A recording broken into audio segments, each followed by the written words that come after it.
Epstein file உலகம் எங்கும் இப்போ பேசப்படுற ஒரு பெரிய சர்ச்சையாக போய்கிட்டு இருக்கு. பார்த்தீங்கன்னா, இது ஒரு 4 நாளைக்கு 5 நாளைக்கு போகுமா, பெருசா பேசுவாங்களா?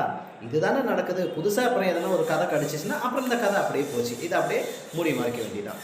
இதுதான் நாடெங்கும் நடந்துகிட்டு இருக்கு. ஆனா, இதுக்கு தீர்வு தான் என்ன? நெறையா படிச்சவங்க, அறிவாளிங்க, நேர்மையா நடக்கிறவங்க, சத்தியத்தின் கோட்டுல இருக்கிறவங்கலாம் முன்வந்து அநியாயம், அக்கிரமம்லாம் தடுக்கிறதுக்கு இப்பயே நீங்க முயற்சி பண்ணலனாக்கா, கண்டிப்பா எல்லாம் கைவிட்டு போனதுக்கப்புறம், ஒருத்தருக்கு ஒருத்தர் ஜாம்பு மிருக குணமா தான் வாழுவாங்க.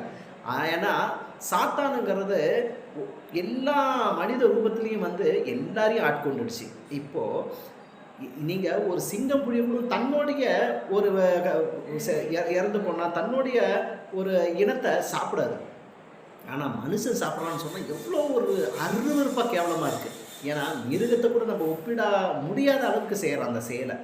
சாத்தானுடைய செயலு, எல்லா மதத்திலயும் சொல்ற வார்த்தை தான். சைத்தானுடைய செயலு, இன்னைக்கு அவன் தான் எல்லாரையும் ஆட்கொண்டுகிட்டு இருக்கிறான். இதிலிருந்து வெளியில வரணும்னா, சத்தியம் நிலைச்சு நிக்கணும்னாக்கா போராடணும் கண்டிப்பா.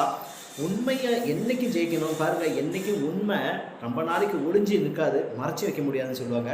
இப்படி வந்தது தான் உண்மை. இதுல இன்னும் எவ்வளோ உண்மை, எவ்வளோ பொய்ன்னு தெரியல. அது வெளியில வரட்டும். ஆனா, எல்லாருமே போராடக்கூடிய ஒரே விஷயம் என்னன்னா, சத்தியம் எங்கேயுமே நிலைச்சு நிக்கணும். பணத்தாடியோ, பணபலத்தாடியோ எதையும் நம்ம வாங்கிட முடியாதுன்னு உலகமெங்கும் தெரியப்படுத்தணும்.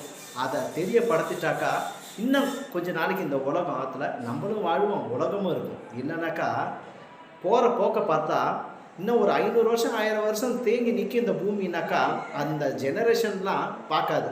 இன்னும் சில காலத்திலே உலகம் அழியிற அளவுக்கு தான் கொண்டு வந்து முடிஞ்சிரும்.